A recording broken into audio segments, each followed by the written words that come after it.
요한복음 21장 1절에서 14절. 제가 한 절 읽고 여러분 한 절 읽고 우리 교도하겠습니다. 그 뒤에 예수께서 디베랴 바다에서 다시 제자들에게 자기를 나타내셨는데 그가 나타난 경위는 이러하다.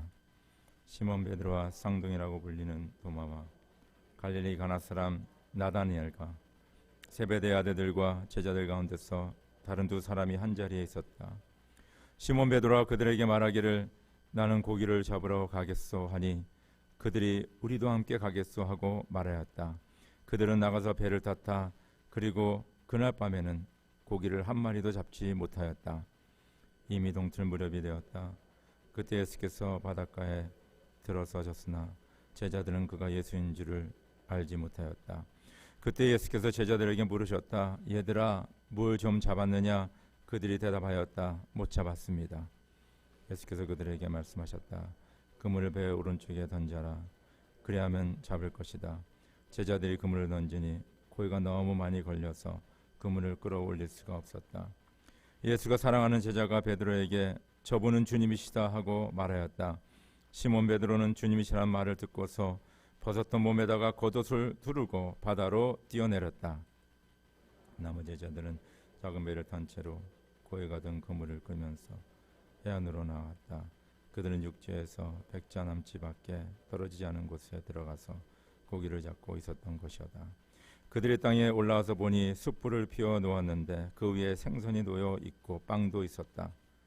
예수께서 제자들에게 말씀하셨다. 너희가 지금 생선을 조금 가져오너라. 시몬 베드로가 배에 올라가서 그물을 땅으로 끌어내렸다. 그물 안에는 큰 고기가 153마리가 들어있었다. 고기가 그렇게 많았으나 그물이 찢어지지 않았다. 와서 아침에 제자들 가운데서 한 번 더 감히 선생님은 누구십니까? 하고 묻는 사람이 없었다. 그가 주님이신 것을 알았기 때문이다. 예수께서 가까이 오셔서 빵을 집어서 그들에게 주시고 이와 같이 생선도 주셨다. 같이 읽읍시다. 예수께서 죽은 사람들 가운데서 살아나신 뒤에 제자들에게 자기를 나타내신 것은 이번이 세 번째였다. 아멘. 오늘 우리 박성지 목사님께서 말씀을 전하시는데 박성지 목사님은 제 신학교 선배입니다. 그리고 제가 아주 존경하는 목사님이시고 예전에 성지순례도 같이 갔고 그리고 아틀란타 베다니 교회 그리고 미네소타 한인 장로교회에서 심호하시고 지금은 총회에서 섬기고 계십니다. 아주 제가 존경하고 사랑하는 목사님인데 우리 나오실 적에 우리 크게 박수로 우리 환영하도록 하겠습니다.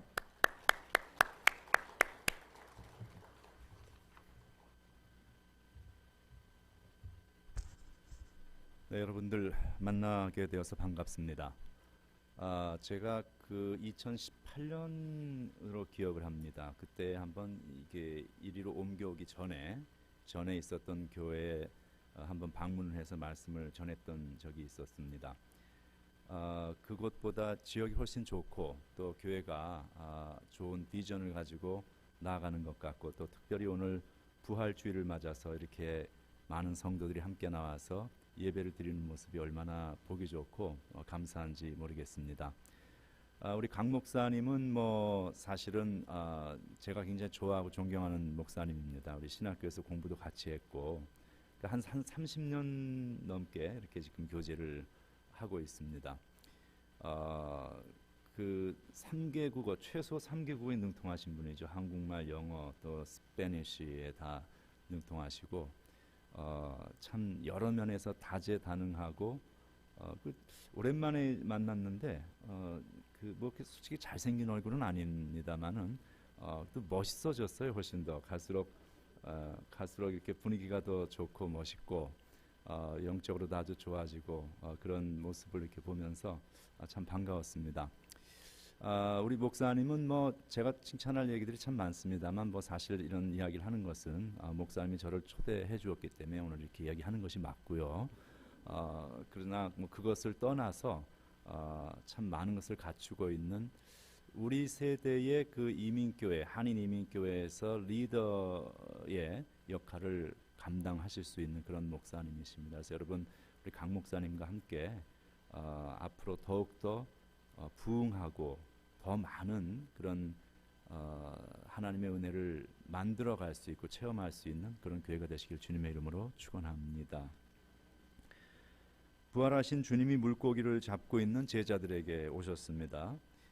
너에게 고기가 있느냐라고 물으시죠. 제자들의 답은 없습니다 였습니다. 언뜻 보기에 단순한 문답입니다. 그러나 이 실상은 이 문답 속에는 깊은 영적 의미가 들어있고 깊은 철학적 성찰이 들어있는 대화입니다. 질문이 있습니다. 답은 없습니다. 이것은 인생의 보편적인 문제입니다. 인생에 많은 질문이 있습니다. 해결되어야 할 문제가 있습니다. 그러나 질문에 대한 답도 문제에 대한 해결책도 우리에게는 없습니다. 인생의 본질입니다. 주님이 오늘도 우리에게 물으시죠. 너희에게 고기가 있느냐? 이 질문은 많은 것으로 디코딩 되어지고 재해석되어지고 적용될 수 있는 질문입니다. 나의 인생에 가진 것이 무엇인가? 내가 이 땅을 떠난 후 나의 사랑하는 자녀들에게 남겨줄 수 있는 진실된 가치는 무엇인가? 내가 하나님 앞에 1대1로 서게 되는 그날 하나님께서 나에게 물으실 때 내가 너에게 맡겨준 일생이라는 달란트를 통하여 너가 무엇을 하였고 무엇을 남기어 나에게 가지고 왔느냐? 그때 내가 하나님께 드릴 수 있는 답은 무엇인가? 여러분에게는 이 문제들에 대한 답이 있습니까? 제자들에게는 답이 없었습니다. 그들에게는 고기가 없었습니다. 그들은 최선을 다했습니다. 밤을 새워 고기를 잡았습니다. 그러나 그들의 인생은 빈 배의 인생이었습니다. 주님께 내어드릴 것도 이웃과 더불어 나눌 것도 내가 진정으로 소유한 나의 것이라고 말할 수 있는 그 어느 것도 없었습니다. 부활의 주님이 없는 인생이 가지는 보편적인 문제입니다. 오늘 우리는 본문을 통하여 몇 가지 영적 메시지를 함께 생각해 보고자 합니다. 첫 번째, 말씀에 순종하여 소망의 눈이 열릴 수 있기를 바랍니다. 오늘 4절 말씀을 보면 이렇게 되어 있습니다. 날이 새어갈 때에 예수께서 바닷가에 서셨으나 제자들이 예수이신 줄 알지 못하였다 이렇게 되어 있습니다. 이상하죠? 그들은 주님과 함께 3년을 지냈습니다. 가족보다 가까운 관계였습니다. 그런데 그 제자들이 주님을 알아보지 못했습니다. 밤새 어업을 한 후에 피곤해서였을까요? 그곳에 주님이 나타나시리라는 것을 상상하지 못하였기 때문이었을까요? 아직 동이 완전히 트지 않은 어슴푸레한 미명이었기 때문이었을까요? 여러 가지 추측이 가능할 것입니다. 그러나 우리가 성경을 읽을 때에 현상 속에 들어있는 영적인 메시지를 볼 수 있어야 합니다. 그들은 마땅히 알아보아야 할 것을 보지 못하였습니다. 눈이 닫혀 있었습니다. 십자가 사건 후 엠마오를 향해 걸어가던 두 제자들은 주님이 그들과 함께 동행하고 있었음에도 불구하고 그들의 눈은 닫혀 예수를 알아보지 못하였습니다. 성경은 주님과 함께하고 있음에도 불구하고 그 주님을 알아보지 못하는 사람들의 이야기를 곳곳에서 적고 있습니다. 눈이 닫혀 있기 때문이죠. 살아있는 자에게는 내일이 있습니다. 그러나 죽은 자에게는 내일이 없습니다. 내일을 볼 수 없음은 내일이 없기 때문입니다. 내일이 없는 인생은 절망의 삶이고 킬케가르드는 절망을 죽음에 이르는 병이라고 말합니다. 홀로코스트에서 살아남은 소수의 사람들이 있습니다. 그 소수의 생존자 중 오스트리아 출신의 유대계 정신과 의사인 빅터 프랭클이라는 사람이 있습니다. 그는 아우슈비츠 수용소에서 부모와 아내와 자식들을 다 잃었습니다. 인간이 경험할 수 있는 최악의 절망의 늪에 던져진 것이죠. 그러나 그는 그 상황 속에서도 절망을 거부했고 희망을 잃지 않기 위하여 노력하였습니다. 인간으로서의 의미를 찾고자 하였습니다. 수용자들에게는 하루에 한 컵의 물이 지급되었습니다. 대다수의 사람들은 그 물을 마셨습니다. 그러나 그는 반잔의 물을 마시고 나머지 반잔의 물을 가지고 양치질을 하고 세수를 하고 유리 조각을 주워서 면도를 하였습니다. 짐승의 우리보다도 못한 처절한 환경 속에서도 그는 내일을 향한 희망과 인간으로서의 존엄성을 잃지 않고자 노력했습니다. 1945년 전쟁이 마친 후 자유의 몸이 되었습니다. 그는 로고테라피라는 그런 이론을 만들어냈습니다. 그리고 Man's Searching for Meaning, 죽음의 수용소에서라고 우리 한국말로는 번역된 책을 출간해냈습니다. 인간은 의미를 찾아가는 존재라는 내용입니다. 아우슈비츠에서 살아남은 소수의 생존자들을 조사한 후 그가 내린 결론이 있습니다. 소수의 생존자는 몸이 건강해서 살아남은 것이 아니었다. 오직 미래를 믿고 희망을 잃지 않았던 자들만이 살아남을 수 있었다. 수용소에서 죽어간 대다수의 사람들은 열악한 환경 때문이 아니라 잃어버린 희망 때문이었습니다. 삶에 대한 소망을 잃었기에 그들은 죽어갔습니다. 소수의 사람들을 살아남게 한 요인은 강인한 체력이 아니라 내일을 향한 희망이었습니다. 인간은 눈이 감겨 절망하지 않습니다. 절망하기에 눈이 감깁니다. 눈을 떠서 희망이 아닙니다. 희망할 수 있기에 보는 것입니다. 신앙도 마찬가지입니다. 보았기에 믿는 것이 아닙니다. 믿으면 보이는 것입니다. 믿음이 없이는 볼 수 없습니다. 함께 계시는 주님도, 내게 주어진 축복도, 진리도, 영원도 그 어떤 것도 보이지 않습니다. 믿음이 있는 자에게는 내 눈에는 보이지 아니하였다 할지라도 주님께서 내게 주신 놀라운 축복과 하나님의 임재와 하나님께서 나에게 허락하신 영원한 생명과 부활의 놀라운 축복을 믿음으로 볼 수 있는 것입니다. 그 믿음의 축복이 우리 모두와 함께 하시기를 주의 이름으로 축원합니다.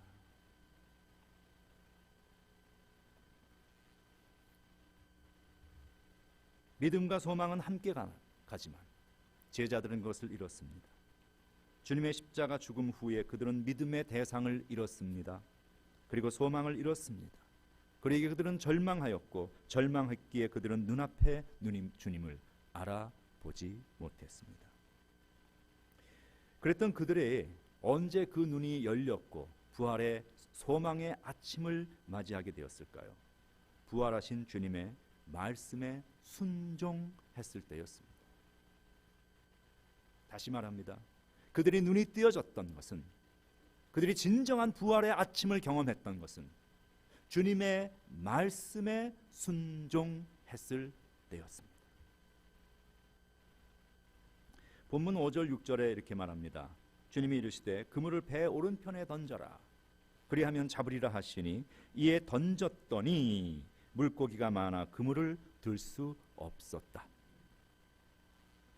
제자들이 주님의 말씀대로 배 오른쪽에 그물을 던졌습니다. 그물을 들 수 없을 정도로 많은 물고기가 잡혔습니다. 밤새 노력했습니다. 오른쪽에 안 던졌겠습니까?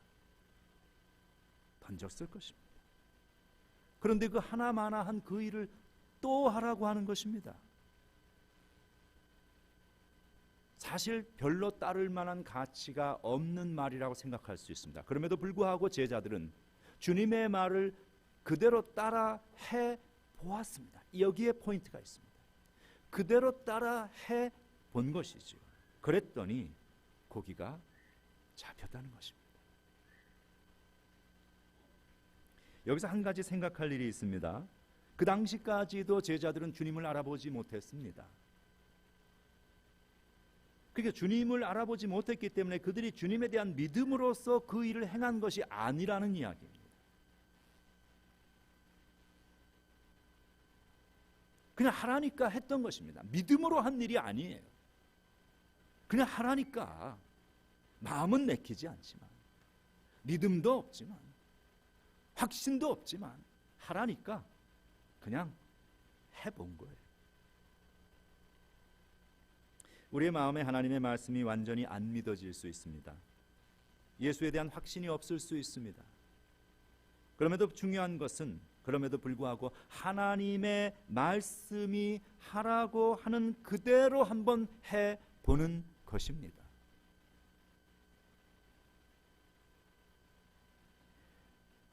하나님의 말씀을 따라서 해볼 때에 우리는 내가 지금까지 보지 못하였던 새로운 삶을 향한 소망의 눈이 열리고 하나님께서 나에게 허락해 주신 내일을 향한 눈이 열려지고 내가 경험하지 못했던 놀라운 축복을 경험하는 일들을 경험하게 됩니다.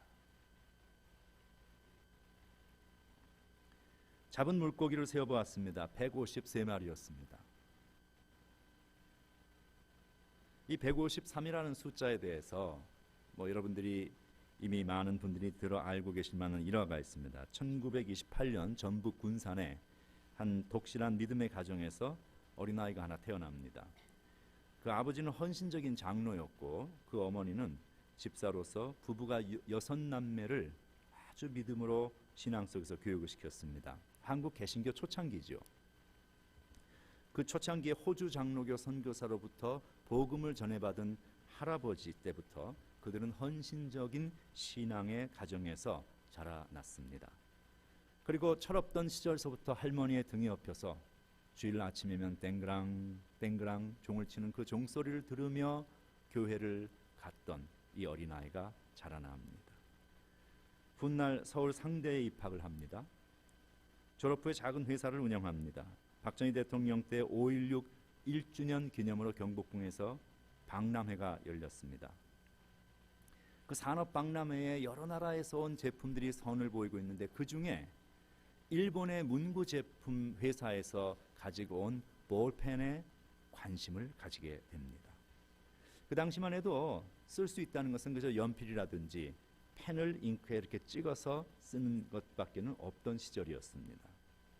자본도 기술도 가진 것도 아무것도 없는 상태에서 연구를 하기 시작합니다. 천신만고 끝에 국내 최초로 볼펜을 개발하게 됩니다. 그 볼펜의 이름을 짓는데 그 이름을 프랑스어로 My friend, 내 친구라는 의미를 가진 모나미라고 짓게 됩니다. 모나미 볼펜의 탄생이죠. 그리고 외국의 관례대로라면 그 볼펜 이름 뒤에 그 볼펜 한 자루로 쓸 수 있는 총 길이를 기록하게 되어 있습니다. 그러니까 한 자루로 쓸 수 있는 길이가 2000m 정도라고 된다면 모나미 2000 이렇게 써야 맞는 것이죠. 그런데 그것을 무시하고 모나미 153이라고 이름을 붙였습니다. 아마 모나미 볼펜을 이전서부터 보셨던 분들은 모나미 볼펜에 써 있는 그 153이라는 숫자에 대해서 의아하게 생각했던 분들이 계실 것입니다. 그 이유는 그날 모나미 볼펜을 개발해놓고 이름을 짓는데 늘 하던 대로 하나님 말씀을 묵상합니다. 그런데 그날 그 사람이 읽었던 그 본문이 바로 오늘 우리가 보고 있는 이 요한복음 21장의 본문 말씀이었습니다. 그 말씀을 보면서 마음에 감동이 왔습니다. 그래서 그렇게 하나님 앞에 고백합니다. 하나님, 저도 이 제자들이 했던 것처럼 그렇게 무조건 이제부터는 하나님 말씀을 따라 살아보겠습니다. 지금까지 사업하면서 내 생각대로 하기 위해서 이런 편법도 쓰고 저런 편법도 쓰고 해봤지만 이제는 하나님의 말씀이 하라는 그대로 한번 해보겠습니다.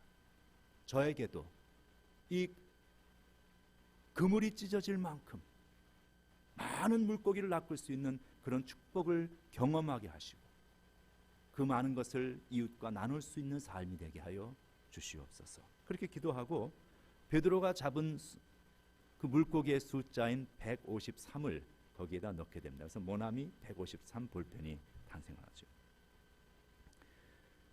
그 믿음 그대로 그는 큰 축복을 받았습니다. 1963년에 처음 제작이 되어서 시판이 된 모나미 153 볼펜이 50주년이 되던 2013년까지 36억 자루가 팔렸는데 그것을 다 연결하면 지구를 12바퀴 이상을 도는 그런 길이라고 합니다. 뭐 지금은 더 되었겠죠.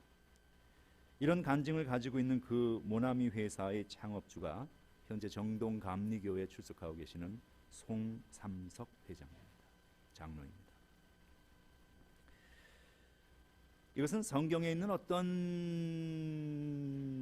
부분이나 뭐 어떤 숫자를 우리가 가져다 쓰면 큰 축복을 받는다라는 그런 어떤 뭐 미신적인 이야기를 제가 하고자 하는 것이 아닙니다.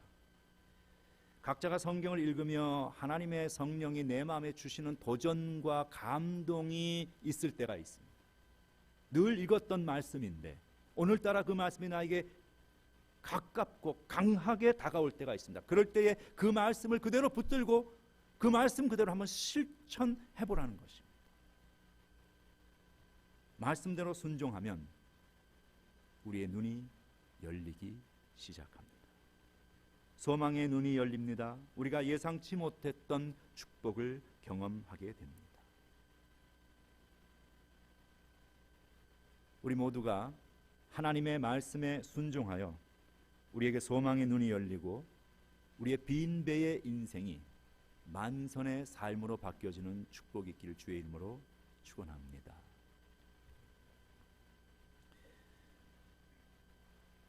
하나를 더 생각해 보죠. 부활의 주님은 우리를 성찬의 삶으로 초대하십니다. 제가 오늘 교회에 와서 목사님 만나고 성찬식이 있다는 얘기를 아침에 들었습니다. 사실 이 부분 섹션은 오늘 아침에 제가 급하게 미리 준비해 놓았던 내용이 뭔가 마음에 들지 않아서 오늘 아침에 한 20분 만에 바꾼 내용입니다. 성찬식이 있다는 사실을 모르고 바꾸었는데 하나님의 어떤 섭리하심이 우리와 함께 하신 것 같습니다. 제자들이 육지에 왔습니다. 와보니 숯불이 피어 있고 그 위에는 떡도 있고 생선도 있습니다. 12절 13절에 보면 이렇게 되어 있죠. 예수께서 이르시되 와서 조반을 먹으라 하시니 제자들이 주님이신 줄 아는 거로 당신이 누구냐 감히 묻는 자가 없었다고 되어 있습니다. 예수께서 가셔서 떡을 가져다가 그들에게 주시고 생선도 그와 같이 하셨다.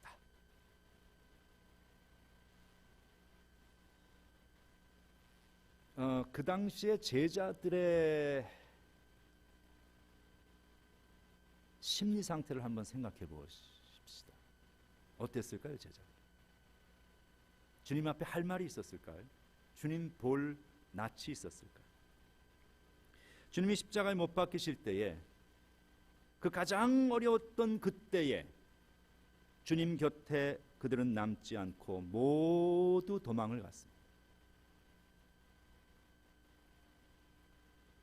예수와 함께 있었던 일당이 아니냐라는 어떤 사람의 질문에 대해서 심지어는 아니라는 것을 강하게 표현하기 위해서 예수님에 대해서 욕까지 저주까지 하면서 예수님을 부인했습니다.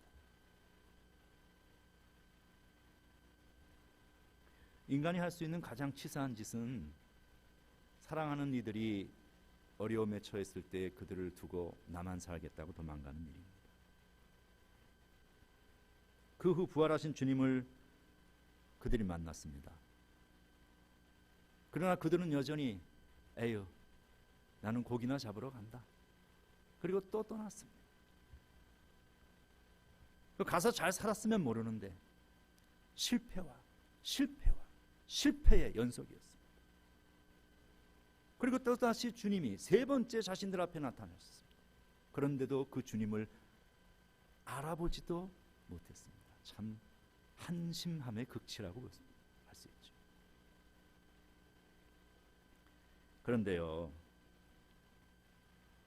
이게 우리의 모습인데 주님께서 그들을 대하는 모습은 주님은 여전히 제자들에게 만선의 축복을 주십니다. 밤새 줄이고 지친 그들을 위해서 친히 먹을 것을 예비해 주십니다. 그것도 즉석 숯불구이로. 먹는 것은 인간의 가장 기본적인 필요이자 관심사입니다. 배가 부르면 모든 것이 오케이입니다. 배가 고프면 아무리 고상한 이야기를 해도 다 의미 없습니다. 인간은 그런 존재입니다. 먹는 일은 가장 기본적인 일이죠. 가장 기본적인 일이기 때문에 사람들은 하찮게 생각하기도 하고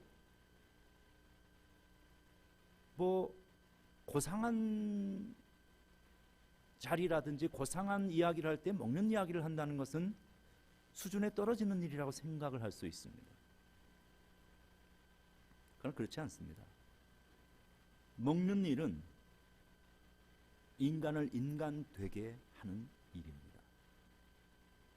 그리고 먹는 일은 가장 기본적인 일이면서 동시에 그 안에는 아주 깊은 영적인 의미가 내재되어 있는 행위입니다. 인간에게 있어서 먹는 일은 단순히 배를 채우는 일이 아닙니다. 그것은 관계의 형성입니다. 아기를 낳아서 엄마가 가장 먼저 하는 일은 그 아기를 품에 안고 젖을 먹이는 일입니다. 그 어머니의 젖이 없이는 살 수 있는 생명은 단 하나도 존재하지 않습니다. 그 어머니의 품에 안겨 그 젖을 빨고 아이에게 젖을 주며 그렇게 그들은 결코 뗄 수 없는 관계를 형성해 갑니다. 남녀가 만나 가장 먼저 하는 일, 먹는 일입니다. 배 채우기 위함입니까? 아니죠. 관계의 형성입니다. 결혼식을 하고 나서 먹습니다. 장례식을 하고 나서 먹습니다. 그러한 일을 통해서 서로의 관계를 재확인해 가는 것이죠. 주님은 먹는 일을 통해서 가장 소중한 영적인 의미를 우리에게 주셨습니다. 그것이 성찬식입니다. 이것을 행하여 나를 기념하라. Do this in remembrance of me. 주님과의 성찬은 우리로 주님을 기억하게 합니다. 그리고 주님과 나와의 관계를 재확인시켜 줍니다. 우리는 매일매일 음식을 대하고 한 그릇의 음식을 앞에 놓고 나를 향한 하나님의 사랑을 매일매일 확인하고 또 확인하는 것입니다. 부활한 주님을 알아보지 못했던 제자들이 언제 주님을 향한 눈이 뜨여졌습니까?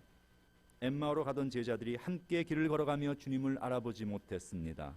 그런데 주님이 그들에게 떡을 떼어 주실 때에 그들의 눈이 밝아져 주님인 것을 알아보았다고 말하고 있습니다.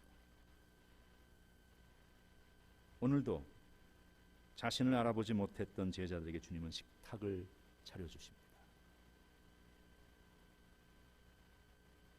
이 식탁을 차려주는 일은 우리를 향한 하나님의 사랑을 묘사하는 성경적인 의미입니다. 시편 23편에 그런 말씀이 있죠. 내 원수의 목전에서 나에게 상을 차려주신다.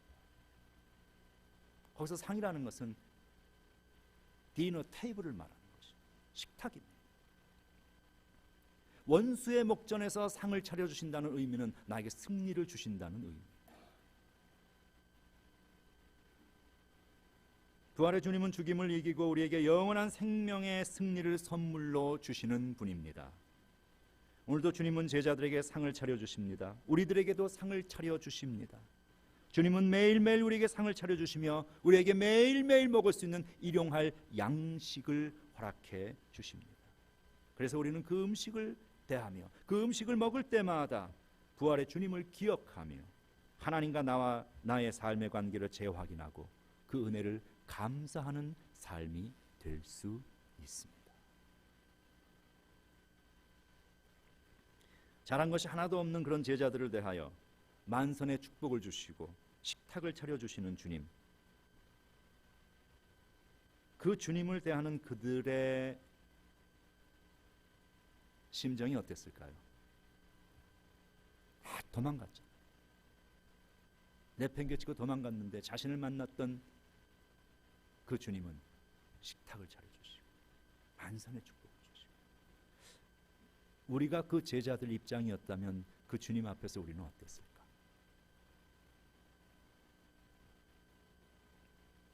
성경에는 그런 말이 없지만 제가 보기에 아마 그날 갈릴리에서의 아침 식사는 대단히 어색한 그런 분위기였을 것입니다. 성경에 이렇게 되어 있죠. 제자들이 주님이신 줄 아는 고로 이제 알았다는 것. 당신이 누구냐? 감히 묻는 자가 없더라. 그리고 그 사이에는 빠져 있지만 아마 제가 볼 때는 제자들은 아무 말도 못하고 그저 꾸역꾸역 먹기만 했더라. 뭐 이런 게 들어가야 하지 않을까 싶습니다. 밤을 꼬박 샜으니 배도 고팠겠지만 무엇보다 주님 앞에 할 말이 없고 미안함에 눈조차 마주치지 못하고 그저 꾸역꾸역 먹기만 했을 것입니다. 그래서 우리 말에도 밥 먹으면서 말 같지 않은 소리 하는 사람들을 향해서 하는 말이 있죠. 그냥 밥이나 먹어라. 이렇게.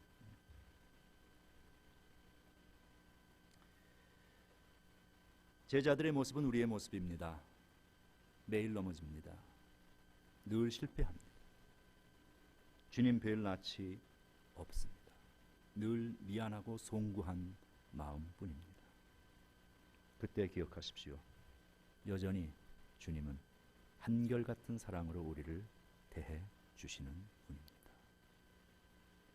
여전히 주님은 우리를 위하여 우리의 인생에 식탁을 차려 주시는 분입니다. 오늘 부활절을 맞이하여서 그 부활의 주님을 향한 소망의 눈을 뜨시고 주님께서 나에게 주시는 내일의 희망을 다시 바라보며 주님께서 우리에게 허락해 주시는 인생의 식탁을 맞이하고 감사하는 성도들이 되시길 주의 이름으로 축원합니다. 기도하겠습니다.